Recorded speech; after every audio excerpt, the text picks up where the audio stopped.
Thank you, Mr. Co-Facilitator. Excellencies, ladies and gentlemen, my name is James O'Brien. I'm speaking today representing VSO Ireland, Voluntary Service Overseas, and as the chair of the Post-2015 Volunteering Working Group, I'm also speaking on behalf of volunteer groups. I want firstly to thank the co-facilitators for this opportunity to speak and for maintaining a meaningful role for civil society within these negotiations. I have two brief points to make that relate to how we will do this part of the paper.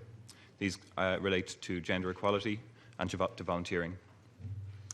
Firstly, gender equality and the fulfilment of women's rights must be recognised as an ambition in its own right, but it's also part of the how of this agenda that the co-facilitator referred to earlier. It is an essential precondition of sustainable development. Women make up 2/3 of people living in extreme poverty today. As such, no agenda can be considered transformative if it does not tackle the root causes of perpetual gender inequality. To do this, the agenda must be bold enough to address the discriminatory social norms and practices and the structural disadvantages that exist in all countries and at all levels of society. I also want to recognise today the millions of people worldwide who volunteer their time and energy to help their local communities, their country and their world. Too often, the contribution of these active citizens, people who are often themselves from poor and marginalised communities, has not been fully recognised. From the community carers bearing the burden of HIV in Southern Africa, to the volunteer sisters in Nepal who are supporting vulnerable girls to attend school, volunteer action is supporting the delivery of a range of MDG-related public services. As volunteer groups, we welcome the fact that the Secretary-General has recognised in the Synthesis report, highlighting volunteerism as a powerful and cross-cutting means of implementation.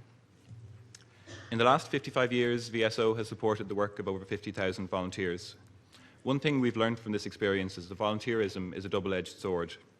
When volunteers are properly supported by government and civil society and properly integrated into development planning, they can be an indispensable ingredient in sustainable development. When this support is lacking, or where it breaks down, unfortunately the efforts of volunteers can go to waste, and volunteers can be seen merely as an inexpensive form of labour. We therefore call for the inclusion of volunteer groups as a named partner in development cooperation within the declaration. When we talk about a declaration that's inspiring, we must ask ourselves what we want to inspire people to do. And as we struggle with the challenges of communicating 17 goals and 169 targets to 7 billion people, we must also be thinking ahead to what action people will take in their own lives and communities to help to implement this agenda.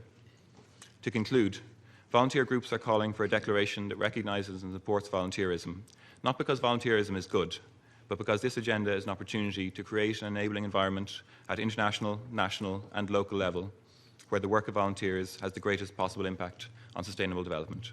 Thank you very much.